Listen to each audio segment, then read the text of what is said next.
আজকে তৈরি করে দেখাবো ইলিশ মাছের সবচেয়ে সহজ রেসিপি। এই রেসিপি যদি অতিথি আপ্যায়নে খাবারের টেবিলে অন্য খাবারের সাথে পরিবেশন করেন, সব খাবার রেখে অতিথি শুধু এই খাবারই খাবে, কথা দিচ্ছি। এতটাই ভালো হয় এই খাবারটা, আর রান্না করা সবচেয়ে সহজ। কয়েক পিস ইলিশ মাছ নিয়ে নিয়েছি, আপনারা আপনাদের পছন্দ মতো সাইজে নিয়ে নেবেন। এখন এগুলোতে আমি একটু হলুদ আর লবণ মেখে কিছুটা সময় রেখে দিব। একটা স্টিলের বাটি নিয়ে নিব, যেই বাটিতে ঢাকনা আছে। ঢাকনা সহ বাটিতে আমি আগে থেকে লবণ হলুদ মাখা মাছগুলো দিয়ে দিয়েছি। এবার পেঁয়াজ আর সাদা সর্ষে বেটে নিয়েছি, সেটাও এর মধ্যে দিয়ে দিয়েছি। সামান্য পানি দিয়ে দিয়েছি। এবার পরিমাণ মতো লবণ, হলুদ আর দিয়ে দিচ্ছি একটু জিরে গুঁড়া, সাথে দিয়ে দেবো একটু মরিচের গুঁড়া।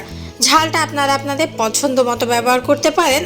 এবার দিয়ে দিব সবচেয়ে ইম্পর্টেন্ট জিনিস, সেটা হচ্ছে সরিষার তেল। এই সরিষার তেল ছাড়া এই রান্নাটা একদমই জমবে না, তাই অবশ্যই চেষ্টা করবেন সরিষার তেল ব্যবহার করার জন্য। সব কিছু হাত দিয়ে খুব ভালোভাবে একটু মিশিয়ে নিয়ে উপর থেকে কয়েকটা কাঁচামরিচ দিয়ে এবার ঢাকনাটা লাগিয়ে দিয়েছি।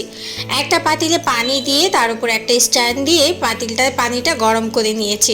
এই পানির ভাপের মধ্যেই এখন আগে থেকে রেডি করে রাখা মাছের বাটিটা দিয়ে আধা ঘন্টার জন্য ভাপে রান্না করে নিতে হবে। চুলার আঁচটা মিডিয়াম রাখতে হবে।